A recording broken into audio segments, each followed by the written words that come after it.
할렐루야, 복된 주일 아침입니다. 오늘은 가정의 달 5월의 첫 주일이자 어린이 주일이죠. 다음 세대를 책임지게 될 우리 어린이들이 복음의 열매를 풍성히 맺기를 소원하고 기도하고 응원합니다. 시간 우리의 죄와 허물을 침묵으로 고백하며 주님께 기도하겠습니다.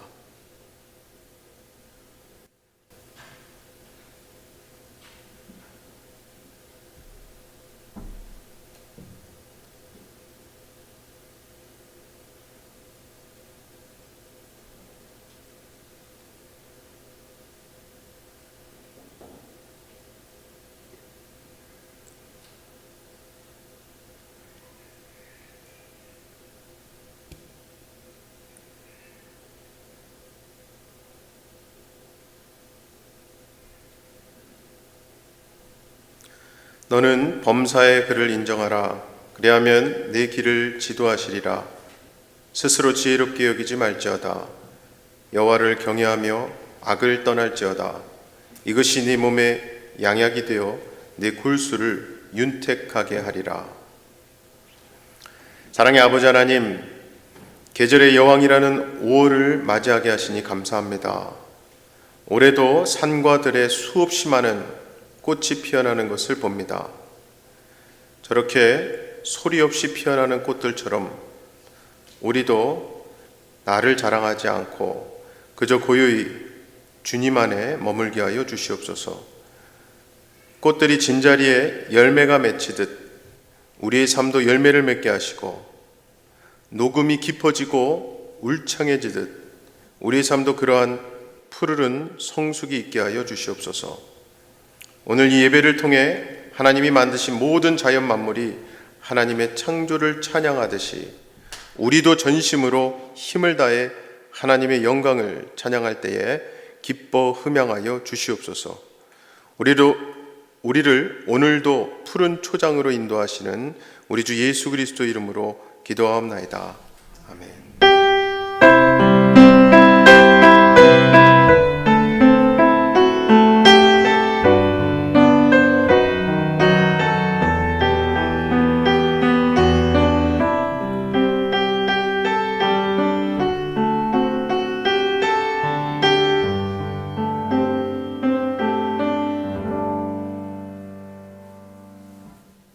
여러분은 어떤 하나님을 경배하여 섬깁니까? 나는 전능하신 아버지 하나님, 천지의 창조주를 믿습니다. 여러분은 구원과 모범을 위해 무엇을 믿습니까? 나는 그의 유일하신 아들 우리 주 예수 그리스도를 믿습니다. 그는 성령으로 잉태되어 동정녀 마리아에게서 나시고 본디오 빌라도에게 고난을 받아 십자가에 못 박혀 죽으시고 장사된 지 사흘 만에 죽은 자 가운데서 다시 살아나셨으며 하늘에 오르시어 전능하신 아버지 하나님 우편에 앉아 계시다가 거기로부터 살아있는 자와 죽은 자를 심판하러 오십니다. 여러분은 삶과 소망을 위해 무엇을 믿습니까? 나는 성령을 믿으며 거룩한 공교회와 성도의 교제와 죄를 용서받는 것과 몸의 부활과 영생을 믿습니다. 아멘. 언제나 우리와 함께 하시는 하나님의 그 귀한 축복이 우리의 가정과 우리의 삶에 가득히 넘쳐남을 축복하면서 이 시간 하나님의 사랑을 찬양하며 나아갑시다. 당장 너머로 뻗은 나무 가지에 푸른 열매처럼 하나님의 귀한 축복이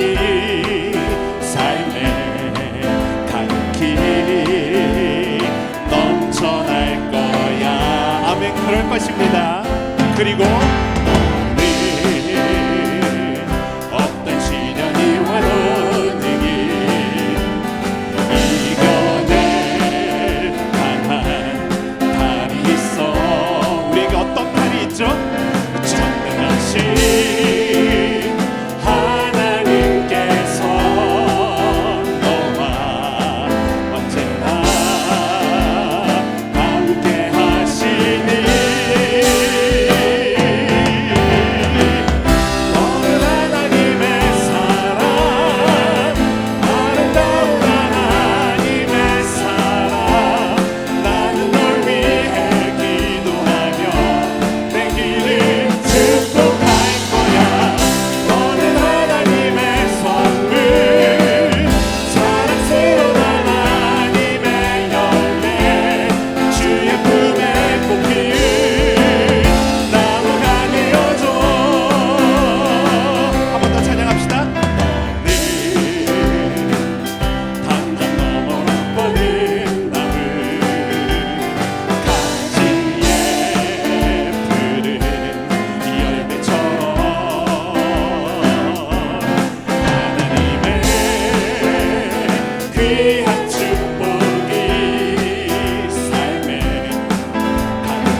이름을 높입니다.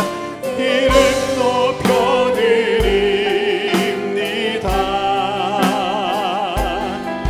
주의 나라 찬양 속에 임하시니 능력에 주께 찬송하네. 전능하신 하나님을 선포하면서 전능하신 하나님 찬양 언제나 동일하신 주 전능하신 하나님 찬양 영원히 다스리네. 주님 제가 주의 이름을 높이겠습니다. 나 주의 이름 높이리. 나 주의 이름 높이리. 하늘 높이 울린 깃발처럼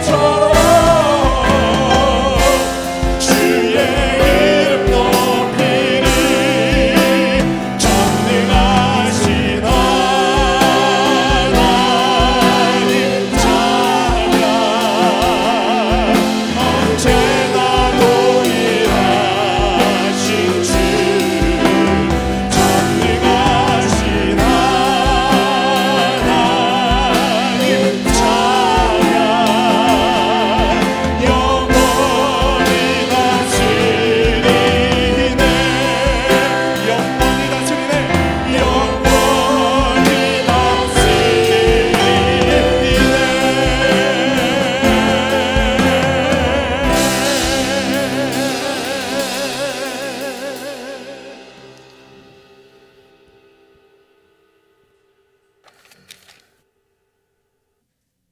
하나님, 오늘도 주님의 귀하신 이름을 찬양합니다.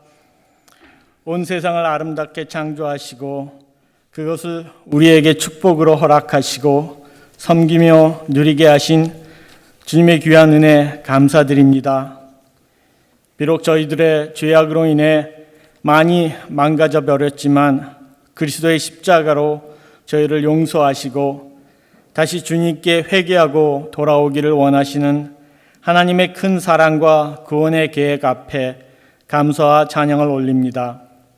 지난 한 해 동안 코비로 인해 황폐해진 세상을 다시 회복해 하시기를 원하는 하나님, 우리의 삶과 교회와 세상을 곰곰이 돌아보아 코비를 통해 원하시는 하나님의 뜻을 깨닫고 이해하고 돌아서게 하여 주시옵소서. 이젠 그동안 움츠려 있었던 저희를 일깨우시고 다시 이 땅을 교회를 통해 주님의 구원을 선포하고 하늘나라를 이 땅에 이루게 하여 주시옵소서.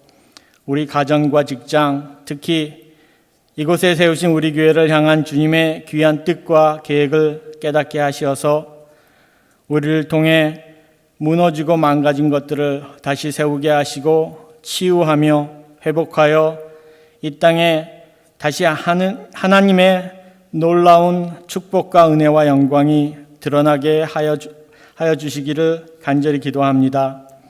우리 교회가 내가 서 있는 이 땅에 주님이 부르신 귀한 선교의 사명을 온전히 감당할 수 있는 선교사들이 되게 하시고 저희가 부족하오니 연약하오니 성령으로 채우시고 우리를 인도하여 주시옵소서. 이제 모이기를 힘쓰며 예배를 회복하고 서로를 섬기며 즐거워하고 온 세상에 두려움 없이 나아가 섬기고 봉사하며 하늘의 은혜를 드러내게 하여 주시옵소서. 오늘도 온전한 마음으로 주님이 허락하신 예배를 정성으로 드리오니 말씀으로 성령으로 채워주시고 죄를 회복해 하여 주시옵소서. 말씀을 선포하시는 목사님과 수고하는 청빙위원회 지혜와 은혜를 허락하시고 온라인을 통해 네팔 단기 선교를 준비하오니 준비하는 과정과 참여자들에게 귀한 열매 있게 하시고 오늘 있을 코비드 백신 접종에도 함께 하시고 봉사하는 주님의 백성들 축복하여 주시옵소서. 이 모든 말씀 우리를 회복시키시고 새 은혜와 능력으로 채워주시고 늘 우리와 동행해 주실 것을 약속해 주신 예수 그리스도 이름으로 기도합니다. 할렐루야. 어색하십니까? 5월 첫째 주일이고 또 너무나 화창한 봄날 우리 함께 이렇게 모여서 하나님 예배하게 됨이 참 기쁨입니다. 하나님 함께 기쁨으로 찬양하고 예배합시다 라는 의미로 옆에 있는 분들께 할렐루야 인사해 보실까요? 할렐루야. 네. 예. 이거 손도 오랜만에 흔들어 보시잖아요. 예. 좋습니다. 교회 소식을 전해드리겠습니다. 먼저 우리 네팔 온라인 단기 선교 소식 계속 전해드리고 있어요. 우리 교회가 섬기고 있는 네팔 치트완 지역 우리 아이들과 성도님들 대상으로 단기 선교 지금 준비하고 있는데 이제 온라인 단기 선교예요. 그래서 온라인으로 강의 그리고 훈련을 우리가 준비하고 있고요. 일정은 2번에 걸쳐서 1차는 청소년 대상으로 7월에 3일 동안 진행되고 2차는 현지교회 성도님들과 리더십 대상으로 9월에 3일간 진행이 됩니다. 강의를 맡으신 강사분들이야 당연히 강의 통해서 선교 참여하시죠. 근데 이번에는 온라인이니까 우리 성도님들도 계신 그 자리에서 참여하실 수 있습니다. 그래서 꼭 기도해 보시고 함께 참여하실 수 있으면 좋겠습니다. 신청 마감일이 이번 달 23일이요. 5월 23일 우리 이동주 집사님께 연락 주셔서 신청해 주시기 바랍니다. 의료 사역팀에서 알려드립니다. 오늘 오후 12시 이따 예배 끝나고 나가시면서 보실 텐데 오늘 오후 12시에 1차 백신 접종이 있고요. 2차는 5월 30일 주일 오후 12시에 있습니다. 원활하고 안전한 백신 접종 위해서 기도 부탁드립니다. 저희는 주일 예배를 1부 8시 반, 3부 11시 예배로 드리고요. 각 예배에 80명, 40가정 참여하실 수 있습니다. 반드시 현장 예배를 신청하시고 확인 연락 받으신 분들만 참석해 주시기 바랍니다. 우리 세교 영입식과 세례식, 어린이 세례식이 6월 6일에 있습니다. 그래서 교육은 5월 16, 23, 30일 세 번에 걸쳐서 주일 오후 4시 줌으로 진행을 합니다. 정교인으로 등록하기 원하시는 분, 또 세례와 어린이 세례 원하시는 분은 꼭 신청해 주시기 바랍니다. 마지막 소식으로 교회 장학위원회에서 장학금 지원 신청을 받고 있습니다. 교회 웨브사이트에 있는 자세한 내용 참고하시고 이번 달 말일이에요. 5월 31일까지 신청해 주시기 바랍니다. 이상 교회 소식은 교회 홈페이지에 게시되어 있습니다.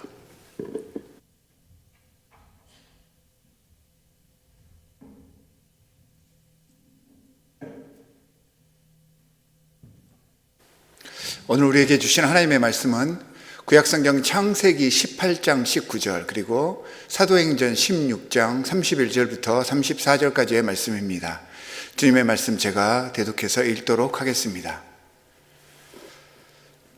내가 아브라함을 선택한 것은 그가 자식들과 자손을 잘 가르쳐서 나에게 순종하게 하고 옳고 바른 일을 하도록 가르치라는 뜻에서 한 것이다.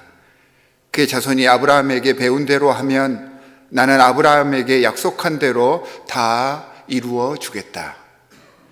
그들이 대답하였다. 주 예수를 믿으시오. 그리하면 그대와 그대의 집안이 구원을 얻을 것입니다. 그리고 하나님의 말씀을 간수와 그의 집에 있는 모든 사람들에게 들려주었다. 그 밤 그 시각에 간수는 그들을 데려다가 상처를 씻어주었다. 그리고 그와 온 가족이 그 자리에서 세례를 받았다.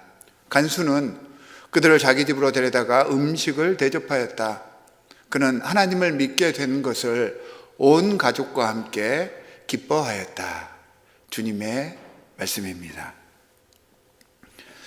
며칠 전에 비가 내렸죠. 그 내린 비로 인해서 세상에 초록색이 더 짙어졌습니다. 그리고 나무들이 훨씬 더 싱그러워졌습니다. 힘들고 어려운 시기이지만 집에서 움츠러만 있지 마시기 바랍니다. 오늘 아침에는 날씨가 많이 흐렸는데 지금 날씨를 보니까 활짝 개었습니다. 이런 날에는 밖에 나가서 하늘도 한번 쳐다보시고 주위에 활짝 피어있는 꽃들도 감상해 보시기 바랍니다. 우리를 향한 주님의 사랑과 은혜를 느끼실 수 있을 것입니다. 오늘 예배와 오늘 말씀 묵상을 통해서 우리에게 이 사랑을 베푸시는 하나님을 만나시고 교제하시기를 바랍니다. 아름답고 싱그러운 5월은 생동하는 계절이고 또한 가정의 달이기도 합니다. 우리의 가정이 계절의 여왕이라고 하는 5월과 같이 풍성하고 계속해서 성장해 갈 수 있기를 소망합니다. 현대 사회 속에서 가정의 의미가 많이 달라졌습니다. 전통적인 가족에 대한 생각이 퇴색하였고 또 이제 가족의 규모도 작아졌으며 요즘은 개인주의가 팽배하기 때문에 그러한 영향으로 가족 간의 유대감도 약화되었습니다. 비록 그 기능이나 역할이 조금씩 달라지기는 했지만 가정은 여전히 우리 사회의 가장 근간이고 기초이고 밑바탕입니다. 우리 몸으로 말하면 세포와 같은 그러한 조직입니다. 세포 하나하나의 상태가 그 몸 전체의 상태를 결정합니다. 지난주 우리는 하나님의 나라를 이 땅에 이루어갈 관리자로 부르심을 받았다라고 이야기를 했는데 가정의 회복과 성장이 이 하나님 나라의 미래를 결정하는 데 있어서 매우 중요한 요소가 됩니다. 오늘 말씀을 통해서 하나님께서 신앙의 가정이란 무엇인지를 우리에게 보여주시고 있고 또한 이 행복하고 건강한 가정을 이루기 위해서 우리는 어떠한 노력을 기울여야 하는지에 대해서 말씀을 살펴보려고 합니다. 가족의 관계를 알려주는 재밌는 사진 하나를 함께 보겠습니다. 아내 말을 잘 듣자. 주는 대로 먹어라. 나도 언젠가 쓸모가 있겠지. 별거 아닌 것 같지만 이 사진 내용이 가족 간의 관계를 이야기를 해줍니다. 가족은 물질적인 것으로 이야기가 되는 것이 아니라 이런 눈에 보이지 않는 관계로 이어져 있는 그러한 모임이구나라고 하는 것들을 보여주는 그러한 사진입니다. 현대인들은 가정의 행복을 사람과 사람이 만들어가는 정, 그리고 이 정으로 이어지는 친밀한 그러한 유대관계에서 찾으려 하지 않고요, 물질적인 풍요에서 가정의 행복을 찾으려고 합니다. 우리 집, 내 집 하면 어떤 이미지가 떠오르는지 요즘 세대 사람들에게 물어보면 이렇게들 대답을 합니다. 몇 평짜리, 그리고 어떤 구조이고 이게 1층짜리인지 2층짜리인지, 그리고 그 속에 들어가는 가구는 무엇으로 채워야 하고 그 가구의 브랜드는 무엇인지, 이런 이야기를 한다고 합니다. 생텍쥐베리의 책 어린 왕자에 보면 어린아이들이 설명하는 순수한 마음을 가진 그 어린아이들이 설명하는 가정에 대한 그런 설명을 어른들은 이해를 하지 못한다고 합니다. 어린아이들은 집하면 창가에 제라늄 꽃이 피어 있고 넓은 창문 안으로 들어오는 환한 햇살처럼 모든 가족 구성원의 얼굴에서 미소가 떠오르고 노래와 행복이 넘쳐나는 따뜻한, 그리고 새들이 지저귀는 곳, 이렇게 설명을 합니다. 이렇게 설명을 하면 어른들은 그런 집이 뭔지를 모릅니다. 어른들에게는 집의 가격을 알려줘야지, 이게 좋은 집이구나, 이 집은 별로구나, 이렇게 생각을 합니다. 물질적 형태인 집을 이렇게 이해하기 때문에 집을 나타내는 무형의 형태인 가정도 이 물량적인 차원에서 그렇게 생각을 해버립니다. 가정을 단순히 한 남자와 여자가 결혼을 해서 부부를 이루어 살고 위로는 부모가 있고 아래로는 자녀를 키우는 혈육 관계로 이루어진 사회의 최소 집단, 이렇게 생각을 해버립니다. 하지만 가정의 가장 중요한 정체성, 가정의 정의는 이런 눈에 보이는 것들로 설명되는 기보다는 보이지 않는 것들로 설명이 가능합니다. 그래서 좋은 가정이라고 하면 좋은 정신과 좋은 신념을 바탕으로 서로가 친밀하게 헌신하는 사랑을 기초하는 공동체. 이게 좋은 가정입니다. 그렇다면 성경에서는 가정의 중요한 가치를 어떻게 말하는지 오늘 본문 말씀들을 통해서 살펴보고 현대의 우리 가정에 적용을 해보기로 하겠습니다. 창세기 18장 19절 말씀은 하나님의 사자가 소돔과 소모라를 멸하기 위해서 길을 행하던 중에 아브라함에게 들렀을 때의 그러한 상황입니다. 이 사자들에게 아브라함을 선택한 이유에 대해서 말씀을 하시는데 이 말씀 속에서 신앙의 가정이 필요로 하는 필수적인 조건들을 이야기를 해 주십니다. 하나님께서 기뻐하시고 축복하시는 가정의 첫 번째 요건이 구약과 신약 오늘 본문 말씀에서 소개가 되고 있습니다. 구약에서는 내가 아브라함을 선택한 것은 그가 자식들과 자손을 잘 가르쳐서 나에게 순종하게 하고 라고 말씀을 해 주셨고요. 신약 말씀에서는 주 예수를 믿는 것이다 라고 첫 번째 신앙 가정의 참된 모습을 이야기를 해 주십니다. 좋은 가정의 조건이 가족을 이루고 있는 가족 구성원들이 서로 열심히 노력하고 아름다운 관계를 이루어가는 그 사실보다 먼저 주님과의 관계를 회복하는 것이다 라고 강조를 하고 있습니다. 인간이 얼마나 연약한 존재입니까? 사람이 연약하기 때문에 내가 의도하지 않건 내가 생각하지 못했던 실수를 통하여서 상대방에게 아픔을 주고 상처를 줄 수가 있습니다. 여러 가지 상황 속에서 서로에게 고통을 줄 수 있는 존재들입니다. 그렇기에 인간적인 관계를 너무 맹신하지 말고 서로가 서로에게 실수할 수 있는 존재다라고 하는 것을 받아들이면서 대신에 절대 변치 않는 하나님을 함께 의지하자라는 의미에서 이 말씀을 주신 것입니다. 신앙을 통해서 같은 가치관을 갖고 서로를 끌어주고 밀어줄 원동력을 갖출 수가 있다면 그 속에서 우리의 부족한 점들을 메워갈 수가 있는 것입니다. 가족 공동의 목적, 가족이 추구하는 바가 물질적인 것들, 그러니까 세상의 출세나 권력이나 이러한 재물에 맞춰져 있다면 결국 이 추구하는 것들 때문에 그 가정 속에 갈등이 생기고요. 그 추구하는 것들로 인해서 나중에는 관계가 깨져버릴 수가 있습니다. 영원하면서도 변하지 않는 바르고 확실한 신념과 믿음을 공유할 수 있다면 힘들고 어려운 상황 속에서 그 신념을 함께 붙들고 어려움에서 일어날 수 있는 것이고 앞으로 나아갈 수가 있는 것입니다. 그래서 신앙의 가정에서 가장 중요한 가치는 믿음이다 라고 성경은 우리에게 말하고 있는 것입니다. 이 믿음이 우리 가족 구성원들의 최우선 순위인지 이 시간 한번 돌아보시기 바랍니다. 이 시간 하나님과의 관계보다 내 가정 속에서 더 중요하게 생각하고 있는 것은 혹시 없는지 반성해 볼 수 있기를 바랍니다. 이 말씀이 내 가족, 내 친지, 모든 관계를 다 버리고 오직 주님만을 따르라 라는 말이 아니라는 것을 우리는 잘 알고 있습니다.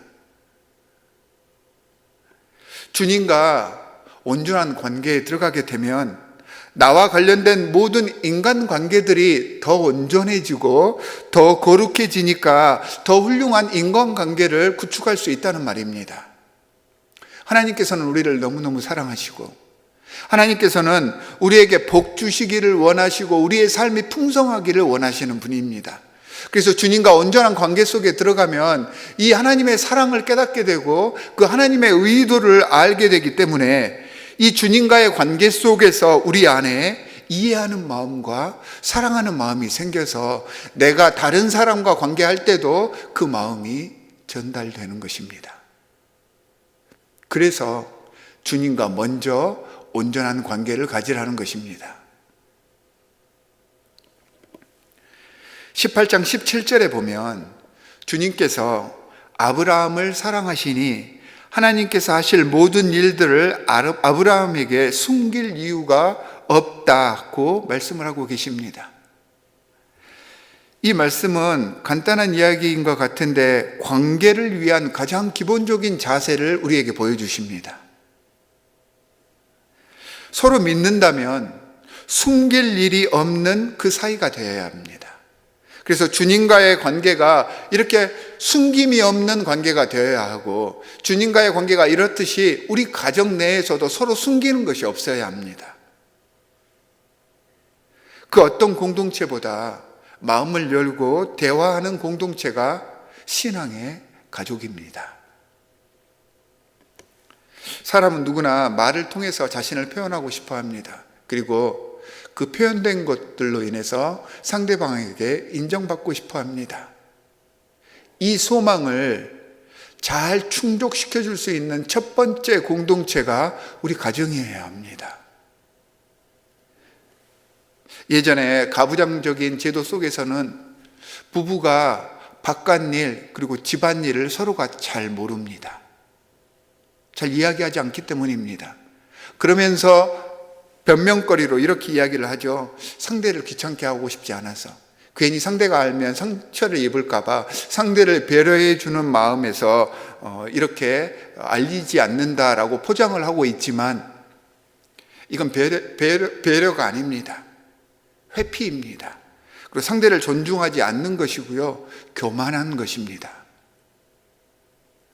혼자 짊어지고 있다면 생각해 보십시오. 그게 가정과 관련된 것이면, 혼자 짊어지고 있다가 그 사람이 넘어지면 다른 가족들은 영문도 모르는 채 같이 넘어지는 것이지 않습니까?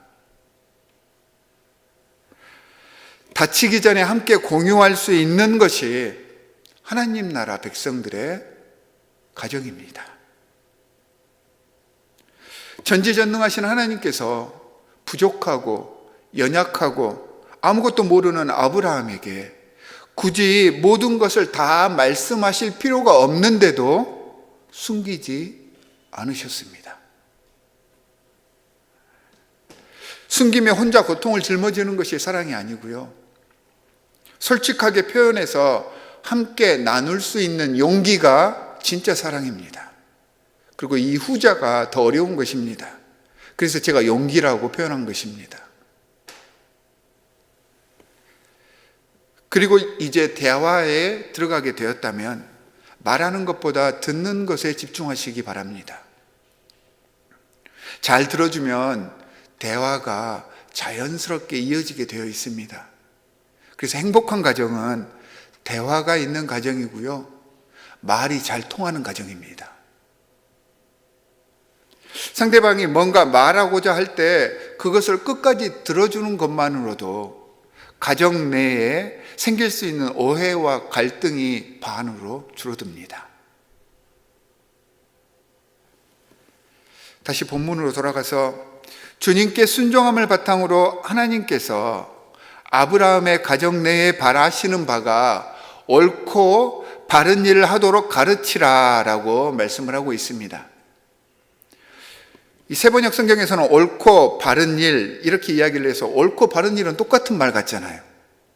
그런데 개역개정에서는 이 말을 좀 구분을 해서 사용을 합니다. 정의와 공정이라고 번역을 하였고요, 히브리어 단어도 옳고 바른 일의 그 단어들이 좀 다릅니다.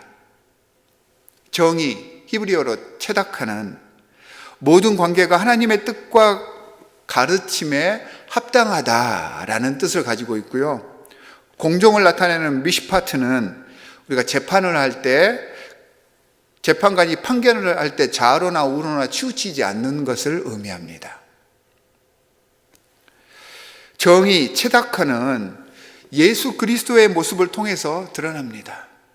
예수님께서 이 땅에 오셔서 우리를 위해 하신 모든 일들이 정의의 그런 모습입니다. 이 하나님의 정의는 예수님께서 이 땅에 오셔서 하나 되게 하시기 위해서 하셨던 모든 것들을 이야기를 합니다. 즉 사랑과 희생의 모습입니다. 그래서 가정에서는 이 사랑이 잘 표현되어야 합니다. 자녀들에게 세상 속에서 경쟁에서 이기는 것을 가르치는 것보다는 감사할 줄 알고 사랑할 줄 아는 품성을 심어주는 것이 자녀들이 이 세상에서 살아갈 때 더 행복할 수 있는 원인이 됩니다. 이렇게 감사하며 사랑할 줄 아는 가족들은 사소한 일에도 서로 감사하고 상대를 있는 그대로 존중을 해줍니다. 공부를 잘해서 외모가 다른 자녀들 혹은 다른 사람들보다 더 뛰어나서 모든 면에서 뛰어난 것이 있어서 예쁘고 소중한 것이 아니라 그냥 내 가족이니까 예쁘고 소중한 것입니다. 또 이렇게 말씀을 드렸다고 해서 잘못된 점이 있어서 무조건 편들어 주라는 말은 아닙니다. 잘못이 있어도 사랑하는 마음이 변해서는 안 된다는 것입니다. 그리고 사랑하기 때문에 잘못한 것이 있으면 같은 마음으로 함께 고쳐나갈 수 있도록 하는 것이 가정입니다. 사람이 변한다는 것이 얼마나 힘든 일입니까? 쉽지 않습니다. 힘들기 때문에 더 늦기 전에 함께 협력해서 잘못된 것을 고쳐주는 것, 이것이 진짜 사랑입니다. 이런 모습이 하나님의 뜻과 가르침에 합당한 옳은 일이고 정의이며 하나님께서는 이것을 모든 가정이 배우기를 바라고 계십니다. 바른 일, 공정을 의미하는 미쉿파트는 치우침이 없는 공평한 대우를 이야기를 합니다. 가정 내에도 여러 가지 많은 관계가 있죠. 아내와 남편, 부모와 자식, 그리고 자녀끼리, 또한 시가와 친정, 큰애와 막내, 이 모든 관계 속에서는 관계들이 발생을 하는데 이 관계들 속에서 치우침이 발생해서는 안 된다는 것입니다. 그렇다고 해서 너무 냉정하게 대하라는 말은 아니고요.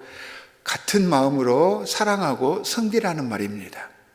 각 가정에는 반드시 이 불공정의 문제가 있습니다. 대화하며 열린 마음으로 이 문제들을 해결해 나갈 때 하나님께서는 변화하는 우리 가정의 모습을 통해서 그곳에서부터 하나님의 나라가 시작될 수 있도록 해주실 것입니다. 하나님께서 바라신 대로 옳고 바른 일 위에 세워진 가정은요, 문제 해결 능력이 자체적으로 생깁니다. 19절 후반부에서 그의 자손이 배운 대로 하면 나는 아브라함에게 약속한 대로 다 이루어 주겠다라고 하나님께서 선포를 해 주셨습니다. 옳고 바른 일, 정의와 공정이 세워져 있는 가정은 하나님께서 친히 그 가정과 함께 해 주셔서 그 가정의 모든 문제를 친히 해결해 주신다는 말입니다. 사람들은 흔히 행복한 가정 하면 가족 내에 아무런 문제도 없고 싸우지도 않고 항상 웃음꽃이 피는 그런 가정을 생각을 하는데 세상에 그런 가정은 없습니다. 어떤 가정이든지 다 문제가 있고요. 그 종류가 조금 다를 뿐이지 갈등은 같은 양으로 각 가정 속에 다 존재하고 있습니다. 문제는 아무런 갈등 없이 사는 것이 아니고요.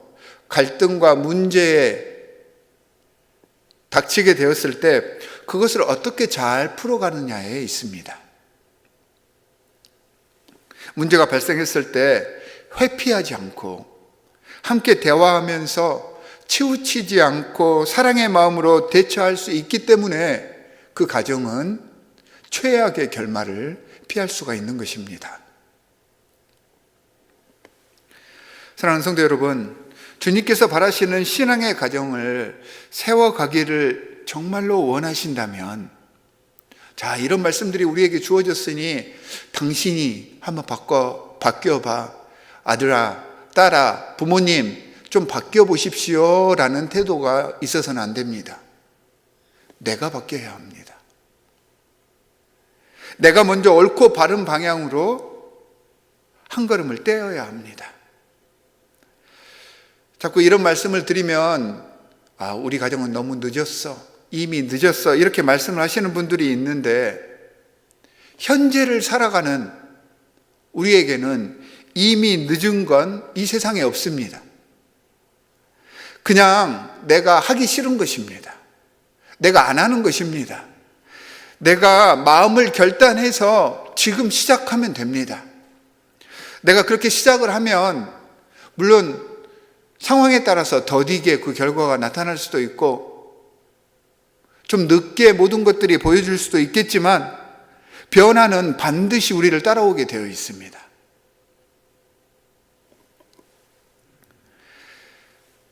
사도행전 16장 31절 말씀은 우리가 너무나도 잘 알고 있는 말씀 구절입니다. 우리가 보통 이 말씀을 이렇게 묵상을 하고 적용할 때는 이 말씀을 증거했던 사도 바울과 실라의 입장에서, 또는 이 말씀을 받는 현대의 신앙인들의 입장에서 이 말씀을 묵상을 했는데, 오늘은 이 말씀이 실질적으로 베풀어진 상대인 그 로마의 간수, 그리고 그 간수의 가정의 모습을 돌아보면서 이 말씀을 묵상해 보려고 합니다. 로마 감옥에 갇혀있던 바울과 실라가 기도하니까 감옥의 터전이 흔들렸고 감옥 문들이 다 열립니다. 그리고 죄인들을 묶고 있던 착고가 다 풀립니다. 이 소란이 일어나자 잠에서 깨어서 달려와 모든 옥문이 열려 있는 것을 보고 간수는 깜짝 놀라서 자결을 하려고 했습니다. 이 간수의 모습 속에서 이 간수는 어떤 사람인 것 같습니까? 제가 보기에는 굉장히 명예를 중시했던 사람인 것 같고요, 책임감이 투철했던 사람인 것 같고 매우 성실했던 사람인 것 같습니다. 그럼 그가 죽으려고 하자 바울과 실라가 그를 말립니다. 그렇게 목숨을 건진 그가 사도 바울에게 처음 한 질문이 뭐냐 하면, 목숨을 구제받고 나서 내가 어떻게 해야 구원을 얻을 수 있습니까? 라고 묻습니다. 이런 상황에서 이런 질문을 하는 게 저는 조금 이상하다고 생각이 들었습니다. 먼저 감사합니다, 아니 무슨 일이 일어났지, 이런 것들을 알아볼 것 같은데 제일 먼저 이 간수가 한 말이 내가 어떻게 해야 구원을 얻을 수 있습니까? 입니다. 간수는 사도들이 특별한 사람임을 그 순간 직감했던 것 같습니다.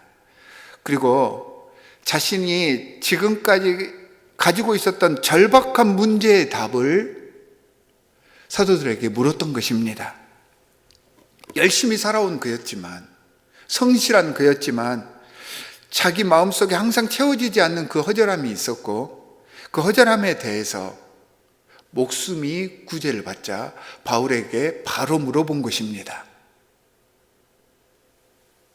이에 바울이 주 예수를 믿으라, 너와 내 모든 집안이 구원을 얻게 될 것이다 라고 대답을 해 주었고, 이 대답에 그는 사도들을 집으로 데려다가 집에 있는 모든 사람들에게 하나님의 말씀을 들려주었다라고 성경은 이야기하고 있습니다. 인생의 해답을 찾게 된 그가 가장 먼저 한 일이 사도들을 집으로 데려간 것입니다. 왜 집으로 데려갔을까 제가 한번 곰곰이 생각을 해봤습니다. 바울이 말한 그 말이, 그 대답이 자신이 지금까지 자신을 억누르게 했던, 자신을 힘들게 했던 그의 갈증을 풀어주었고요, 감격하였고 마음의 평안을 얻게 했습니다. 그래서 가족을 사랑하는 마음으로 이 좋은 것을 가족과 함께하고 싶어서 사도들을 가족에게 데리고 간 것 같습니다. 가족들을 사랑하고 집안 사람들을 성실하게 돌봤던 사람이 아닌가, 저는 말씀을 읽으면서 그렇게 그 사람을 생각을 해봤습니다. 집안 사람들과 좋은 관계를 유지했던 사람입니다. 가족뿐만이 아니라 자신이 부리는 사람들에게도 공평하게 대했던 사람입니다. 이 사도행전 16장 말씀은 복음 증거의 역사만 알려주시는 것이 아니고요, 이 복음을 받아들인 그 간수와 이 간수의 건강한 가정의 모습을 우리에게 보여주고 있습니다. 그 밤에 간수와 가족들은 사도들을 데려다가 상처를 돌봐주고 씻어주었다라고 말씀은 이야기를 하고 있죠. 그리고 온 가족이 세례를 받고 자신의 집에 들여서 음식을 대접하였습니다.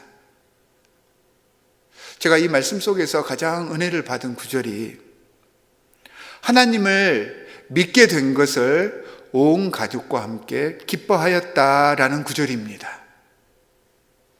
이들이 사도들을 대접하고 영접한 것이 정말로 기쁘고 즐거운 마음 때문이라는 것입니다. 이 간수의 가정은요, 굉장히 사려가 깊은 가정인 것 같습니다. 그리고 서로를 존중해 줄 줄 아는 가정이었습니다. 여러분, 상대를 대접하고 접대하는 것은 하루아침에 저절로 이루어지는 것이 아닙니다. 그 가정이 원래 그렇게 살아왔기 때문에 이렇게 존중하고 대접하는 것을 이렇게 할 수 있는 것입니다. 서로를 잘 돌보고 존중해 주었고 이웃들에게도 아마 평상시에 잘 베푸는 가족이었던 것 같습니다. 이런 가족들이 사도들을 통해서 선포된 하나님의 살아계심과 예수 그리스도의 부활을 알게 되니까 이 모든 것들을 더 기쁘고 더 즐거운 마음으로 행했던 것입니다. 행복한 가정의 가장 큰 공통점이 기쁘고 즐거워하는 마음으로 서로를 위해서 헌신한다는 것입니다. 기쁘고 즐거운 마음으로 하는 헌신이 없는 사랑은 왜곡된 사랑입니다. 서로 진심으로 존중하고 배려한다면 내가 가장 아끼는 그런 물질들, 내 소유의 것들, 나의 가장 따뜻한 그런 행동 모습들이 상대에게 전달되게 되어 있고요, 그런 모습을 상대는 받아들이고 그 관계가 더 건강하게 오랫동안 지속이 되는 것입니다. 마음이 있는 곳에 물질이 베풀어지는 것입니다. 말로는 사랑한다, 난 너를 정말로 자랑스럽게 생각해, 난 너를 위해서 매일매일 기도해, 이렇게 이야기를 하면서 내 물질과 내 행동이 전혀 베풀어지지 않고 있다면 이런 모든 표현들은 그냥 입에 발린 소리일 뿐입니다. 그리고 거짓입니다, 상대방이 느끼기에는. 이렇게 서로를 위해서 헌신할 줄 아는 가족은 가족을 대하는 태도로 주위에서 만나는 모든 지체들을 대하게 되어 있습니다. 가족들과 함께 나누는 게 자신 인생의 삶의 방식이지 않습니까? 그렇기 때문에 다른 사람들과의 관계 속에서도 이러한 존중의 모습이 드러나게 되어 있습니다. 사랑하는 성도 여러분, 가정의 달을 맞아서 말씀을 통해서 주님께서 바라는 참다운 건강한 신앙의 모습에 대해서, 신앙의 가정의 모습에 대해서 살펴보았습니다. 성경에 소개되는 신앙의 가정은 가장 우선적으로 가장 먼저 하나님과의 관계를 회복하는 가정입니다. 하나님께서 살아계셔서 우리의 창조주가 되시고 예수 그리스도께서 이 땅에 오셔서 우리의 죄를 위해서 고초를 당하시다가 죽음에서 부활하심으로 우리의 죄의 문제를 다 해결해 주셨다는 그 믿음 아래서 온 가족이 하나가 되시기를 바랍니다. 이를 위해서는 가정의 예배 회복이 필수입니다. 예배가 무너져 버렸는데 어떻게 하나님과의 관계가 온전할 수 있겠습니까? 예배하기 위해서 성전에 올라갈 준비가 되어 있는 가정들이 되시기를 주님의 이름으로 축원합니다. 또한 하나님의 가정은요, 주님께서 아브라함에게 모든 것을 밝히셨듯이 서로 숨기지 않고 모든 것들을 표현하고 대화하는 가정입니다. 혼자서 짊어지려 하지 말고요, 기쁨과 슬픔을 가족 모두와 함께 나누고 함께 이겨내시는 소중한 하나님의 가정이 되시기를 바랍니다. 영어 단어 가족, family는 어떤 사람은 father and mother, I love you, 이 말의 앞자를 따서 family라는 그런 단어를 만들었다고 이야기하기도 하고요, 어떤 분은 family always means I love you, 이 단어의 앞자를 따서 family라는 단어를 만들었다고도 합니다. 이처럼 사랑과 감사를 잘 표현하면서 표현함에 있어서 차별이 없고 기쁜 마음으로 서로에게 헌신을 해줄 수 있었을 때 하나님께서는 그 가정의 모든 문제를 해결하게 해주신다라고 오늘 말씀을 통해서 분명하게 선포해 주셨습니다. 가화만사성이라고 했습니다.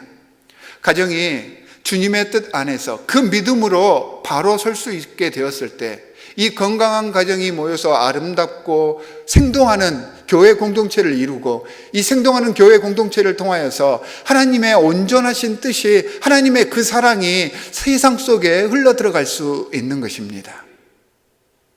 가정의 회복과 성장을 위해서 기쁘고 즐거운 마음으로 헌신하고 내가 변해갈 수 있는 하나님의 귀한 백성들이 되시기를 주 예수 그리스도의 이름으로 간절히 축원합니다. 우리 함께 찬송가 부르도록 하겠습니다.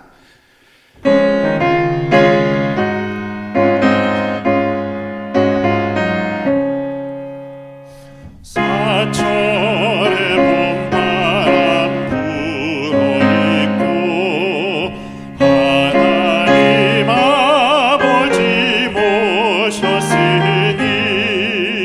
믿음의 반석도 든든하다. 우리 집 즐거운 동산이라. 고마워라 임마누엘, 예수만 섬기는 우리 집. 고마워라 임마누엘, 복되고 즐거운 하루하루. 어머니 우리를 보이시고 동기들 사랑에 뭉쳐있고 기쁨과 서름도 같이 하니 한간의 조가도 천국이라. 고마워라 임마누엘, 예수만 섬기는 우리 집. 고마워라 임마누엘, 복되고 즐거운 하루하루. 아침과 저녁에 수고하여 다같이 일하는 온 식구가 한 상에 둘러서 먹고 마셔. 여기가 우리의 낙원이라. 고마워라 임마누엘,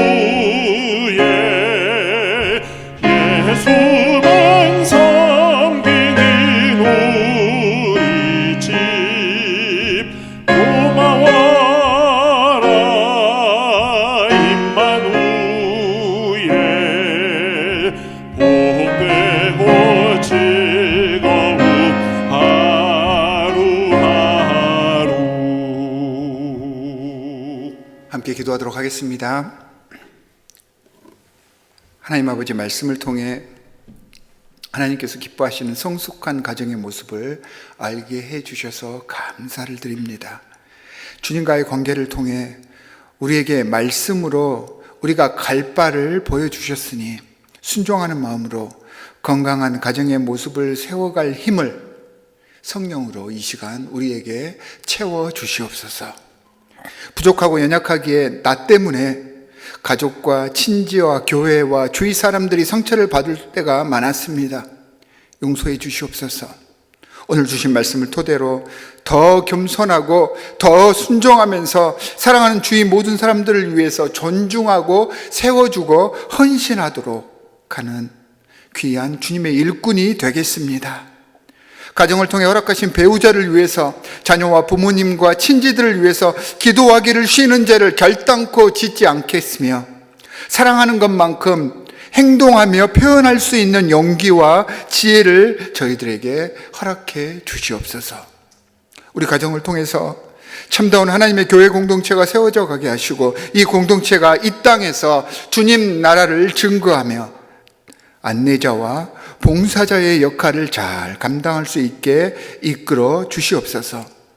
팬데믹으로 불안정하고 여러 가지 많은 폭력과 이기적인 욕심들이 우리를 힘들게 하고 있지만, 이런 때일수록 주님을 더 의지하고 더 예배에 집중하고 성전에 모이기를 힘쓸 수 있기를 간절히 바랍니다.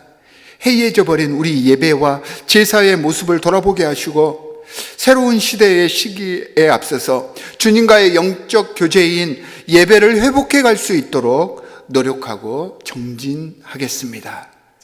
강권하시는 역사로 우리의 나태함을 바로잡아 주시옵소서. 이제는 우리를 위해서 이 땅에 오신 주 예수 그리스도의 무한하신 은혜와 우리 안에서 사랑하는 마음을 허락하여 주시사 어디서든지 담대한 용기를 가지고 아름다운 가정을 이어가게 하시는 하나님의 극진하신 사랑과 헌신하며 나를 낮추게 하시는 성령님의 감동하시는 역사하심이 이제는 하나님께서 바라시는 아름다운 가정과 아름다운 교회 공동체를 이루기 위해서 나를 희생하며 겸손히 주님 앞에 나아갈 것을 소원하는 이 자리에 모인, 또한 이 예배에 참석한 모든 예배자들과 그 가정 위에 지금부터 영원까지 함께 하시기를 간절히 축원하옵나이다. 아멘.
성과대가 있는 것 같습니다.